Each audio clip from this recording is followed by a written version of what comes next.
Hello, everyone. This is Miranda Knowles coming to you from Atlanta, Georgia, in the United States. 大家好.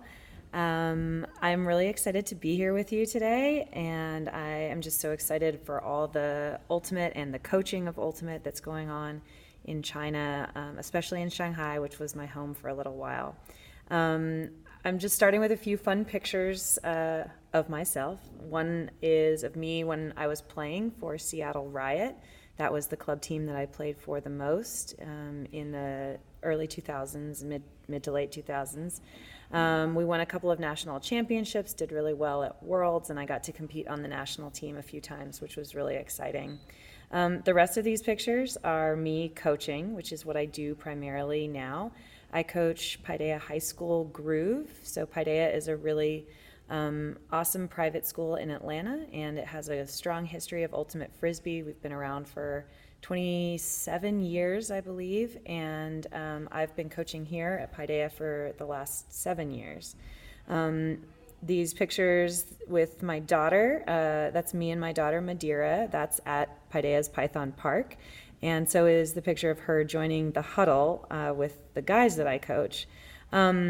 I also coach Atlanta Chain Lightning, which is the competitive men's club team out of Atlanta. We were just at Nationals a few weeks ago. And I coach the Atlanta Hustle. That's me coaching Christian Olsen with the disc for the Atlanta Hustle. That's the professional men's team here in Atlanta. So I coach a lot of teams, and as you can see in that final picture over there, my husband actually plays on the men's teams that I coach. His name is Matthew Knowles. He's also played in China and for Team China. Both of us played for Team China last 2 summers ago at the World Championships in Cincinnati. My daughter is 2.5, and she is my assistant coach and the biggest fan of the Groove Girls at Paideia and of Chain and Hustle. So she's around, and she's wonderful. It's so fun to have her out on the fields with me. So hi, everyone. As you can see from these pictures, I did also live in Shanghai for 2 years, and I did some coaching and some playing while I was there. This one picture is from a clinic that Matthew and I led in Wuhan, and it was a really, really fun time. We led it at one of the universities, and it was just so exciting to lead not only a player's clinic, but I led a coach's clinic there as well. Not the same information that I'm going to share with you today, but really fun stuff, and just so cool to have people who are excited about coaching and playing and just growing the sport in Asia. Matthew and I were also co-captains on a team, Shanghai Hua team that won China Nationals while we were there. So that's us accepting the trophy. The way that I'm going to do this today, I actually have written an article about how to plan a season from a leadership perspective. And I'm going to be reading some excerpts from that article and sharing some sort of examples with you as we go along. So here we go.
Heading into a season of ultimate leadership can be an exciting, daunting space. How will we perform? Will we have fun? What goals can we accomplish? At any level of ultimate, it is important for team leadership to have a plan for the upcoming season, a path for all to see laid out ahead. Much like a player doesn't want to find herself unprepared for the point or play she is in, a coach should prepare herself to guide her team in a mindfully chosen direction. A coach should be the boat's captain, steering her team, not the water skier being dragged through uncharted waters. Though this applies to all leadership of teams, I'll speak from my current perspective, the coach perspective. I like to choose an overarching season focus well before my season begins. This isn't a goal per se, and certainly isn't an outcome goal, like winning a tournament or a certain number of wins. It's often more just something that can be threaded through team activities, no matter what they are. The focus can be chosen based on the team's challenges in the previous season, or perhaps a hot topic in the ultimate community. That kind of brings me to these pictures on this slide. These are team pictures from my 2017 Paideia Groove. These are high school girls that I coach here at my school. And this was actually the first time I was considering a season focus. The previous season in 2016, I had been disappointed with the team's endurance at the end of the season, so I chose fitness as the focus for this new 2017 squad. We added preseason workouts designed by a local, really amazing certified strength and conditioning specialist. We spent valuable time in the weight room during the early part of the season, and we referred back to our fitness as a strength throughout the season. I particularly liked being able to refer back to fitness, a focus far from the throws, catches, and Ds of the field during games, as a rock of confidence. And this is so particularly important when you have young people, especially girls, who have some anxiety, and they might have some performance anxiety on the field, that you can be like, you are strong, we've been in the weight room, so you don't have to worry about catching or throwing or getting a D, because it's going to happen because of your strength. The athletes were healthy, strong, and happy, and it gave them the headspace to concentrate on skills when they weren't worried about fatigue. We've had similar luck with other season foci since then. The year after that, 2018, we focused on spirit of the game and self-officiation. Last year, we focused on effort. And this year, in 2020, we'll be focusing on presence and mindfulness. So how to weed out what is important right now from things that could distract you from the way that you want to play. Okay, so now I'd like to start talking about actually planning of the season in the calendar. So I've got a calendar for 2020 up here to serve as an example. Once a coach has her season focus, she can start planning her season accordingly. I find it useful to consider the parts of the year off-season, preseason, season, and postseason. We all know athletes should be doing very different things physically and mentally at these different time points, but without careful delineations, we risk severe athlete burnout or lack of preparedness, physically and skill-wise. I like to start by thinking about the postseason, the time that starts right after our last game from last year. So, for example, if you are thinking about your season and the Shanghai Youth Open, let's say it's this first weekend in May. So the post-season would be here, post-season. And this is true for my athletes as well, since we have a similarly timed culminating event for our high school season. I'd like for my athletes to be resting and recovering during that postseason. This does not mean they become sedentary, but I do hope that they have activities other than ultimate that they can pursue in the postseason. Particularly for high schoolers, this is often the summertime when they should be going camping, touring colleges, playing other sports, and swimming in the lake with their friends. So that is, I would say, given our example, that's at least these 2 months in June and July, and probably into August as well. For me, the off season is this time once they're back at school, September, October, probably November, and even into December, when They might be doing similar things as the postseason, but they should be strengthening and kind of building themselves back up again. So they should be in the weight room, not regularly and not necessarily as a team, but they should be getting strong and maybe doing some endurance work as well. Okay, this recharge time is imperative for athletes' preparedness in the following season. The off-season could include things like baseline workouts and fitness preparation, but again, with many high school athletes, this is the fall when they might be running cross-country, playing volleyball, or easing themselves back into the new academic year. These are all good things. We as coaches should be sure we don't get caught up in our thing and forget about our athletes' well-being in the process. Supporting athletes' non-ultimate endeavors into the off-season will yield a happier, healthier team when the season rolls around. So, in September, you might go watch your athletes play in a volleyball game, and in October, you might watch them perform in a play, and you're totally fine with that.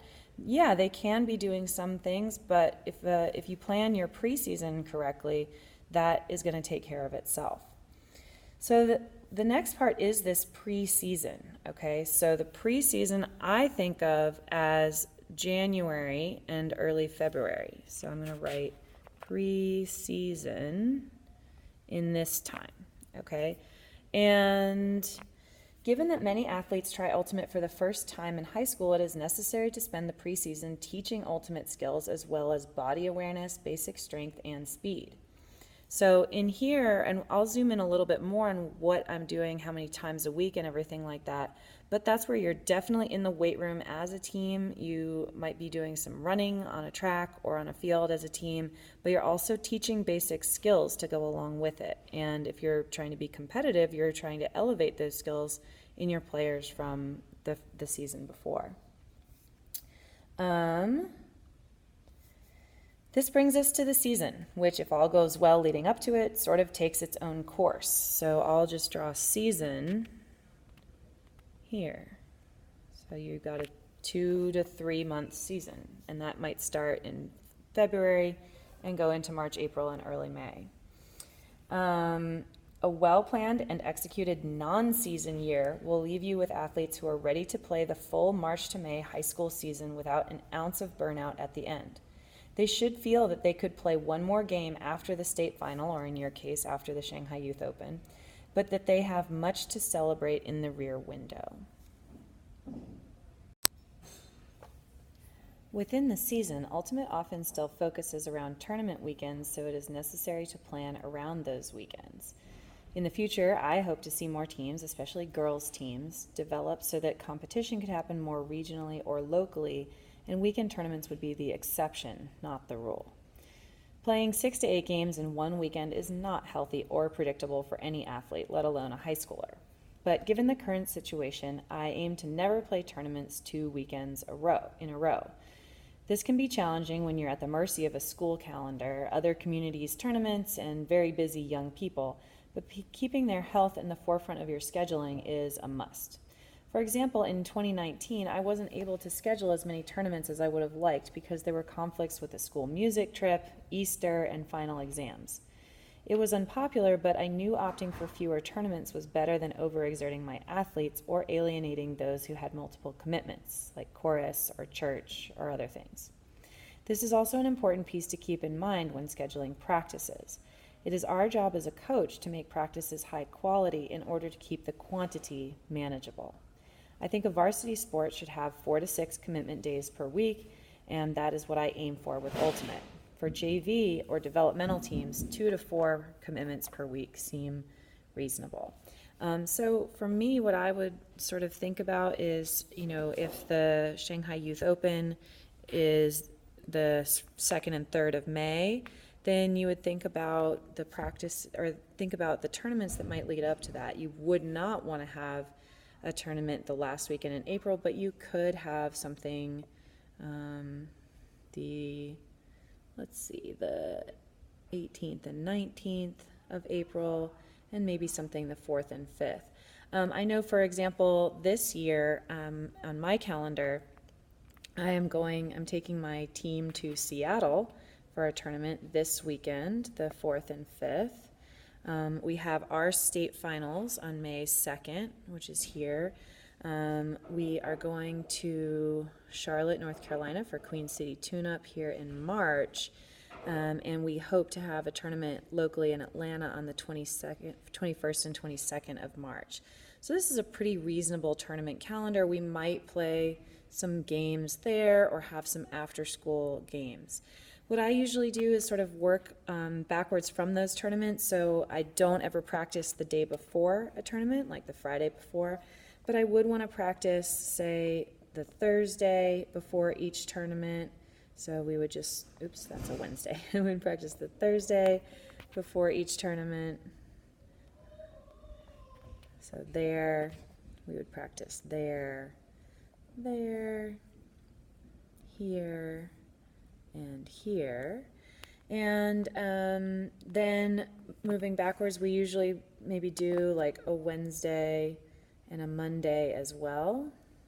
So these would be our tournament weeks. So these X's just represent when I would have practices. And then in the non-tournament weeks, I like having practices on the weekend, so my girls can use the time after school during the week to do homework a little bit more. So we might have a Sunday or Saturday practice here, a Thursday and a Tuesday, and maybe maybe you would also have a Sunday practice. So something like this, just filling out the calendar with the practice days that you want to have, can really be super helpful when you're planning out your season. And again, this is just an example, and I would also include, the preseason stuff. So maybe I would want to practice this Saturday, just working backwards, and a Monday, maybe a Saturday, Friday, Wednesday, get some weekends in here. And for me, I do often have to worry about cancellations because of weather. And so I will schedule more practices than I maybe think I need, that rather than fewer. And that means when I have to cancel them, inevitably, it's not too big of a deal. Yeah, so that is basically what I would be thinking about for my season. And I've actually filled this in, including January and February back here, which this is going to be my preseason. I tend to have tryouts usually around this time in February, with the goal of being ready for this week in March to compete with my varsity team. Once you have your practice schedule set around your tournament schedule, it's time to decide what to teach in these practices. Starting with my preseason skill building practices, usually 1 to 2 per week in January and early February, I follow USA Ultimate's coaching guidelines and plan one practice around each fundamental skill in order. And that order goes catching, backhand, forehand, marking, faking and pivoting, downfield D, cutting, and the force. This often gets me almost all the way to tryouts, at which point I start folding in defensive and offensive strategies. It's important to note that I don't do much strategy in the preseason, which means I have to be okay with some confusion and unconventionality in scrimmages during that time. If I've been leading a practice on backhands, I make sure to celebrate all the great backhands in our scrimmage and don't dwell much on catching, and none at all on stacks or cuts. So just as an example, I know this January we're gonna start school on January 6th, and we're gonna start practice on the 13th. So thinking that each week I'm gonna have about 2 outdoor practices and 2 to 3 weightlifting sessions, I might start on the week of the 13th. Maybe I'll have an outdoor catching practice that day, and maybe that Friday we'll do backhands. And then the following week, I might do forehands, and then follow that with marking on that Friday. So you'll notice you always add offense first to give confidence to the offense, and then add a defensive thing like marking to challenge those offensive skills you've just taught. So then the next week after marking, I would do faking and pivoting to, again, try to help the thrower get away from that mark. Then I would add downfield defense, or you might even start, instead of downfield defense, to stick with our thought, you might start with cutting there. It's really up to you, whichever you would like. And then do the other one the following week, like in early February, maybe this is where you do downfield defense. And then you finally finish with the force. So talking about a very basic defensive strategy. For me then, I know that actually this week right here is tryouts. So ideally, everyone has had the same instruction and we're ready to go into tryouts at that point, and I'm actually measuring people on things that I've taught them. So I like having this preseason really in place so that everyone has a level playing field at tryouts as much as possible. And then we think, okay, here is where the season begins. Once the season is in swing, practice topics can cycle back through the 8 skills of Ultimate and layer in advancing versions of the skill. I often opt to observe issues in competition. I always write these down on my subsheets during tournaments and focus on those topics for practices during the season. So we have our first tournament in March, and so then I might be like, okay, we're going to go back to catching, but the specific catching I'm interested in is, maybe we're having a problem boxing out to receive deep passes. So now my catching practice is not going to be very simple and basic, like, clap catch, claw catch above the waist, and thumbs up catch below the waist, but it's going to be reading deep passes and catching. So it's still a catching practice, it's still cycling back through these 8 skills, but it's more tailored to what my team needs. So then what's really cool is when you look back at your season, or you're reviewing and celebrating things that happen, you're not just looking at amazing plays and wins or losses or whatever. You can actually celebrate the things that you've been teaching. So when I look back at these pictures, I see things like catching, right? Up here, Hannah making this beautiful catch as she looks toward the next pass, and I see backhands, Allie having a beautiful release point on this high release backhand. I see forehands, right? There's Izzy with a great forehand grip, and I see pivoting here as well. More catching, backhands, but also I see cutting, I see handler cutting, I see clearing from the cutter space, really amazing catching, marking.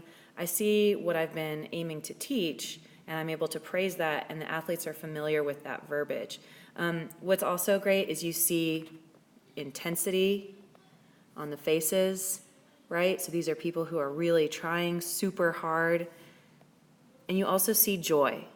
So if you look at Kaya's and even Catherine's faces up there, you see how much people enjoy these things when they do know what they're trying to learn, when they have a clear vision of success. And you can do that by being really clear in planning your practices throughout your season.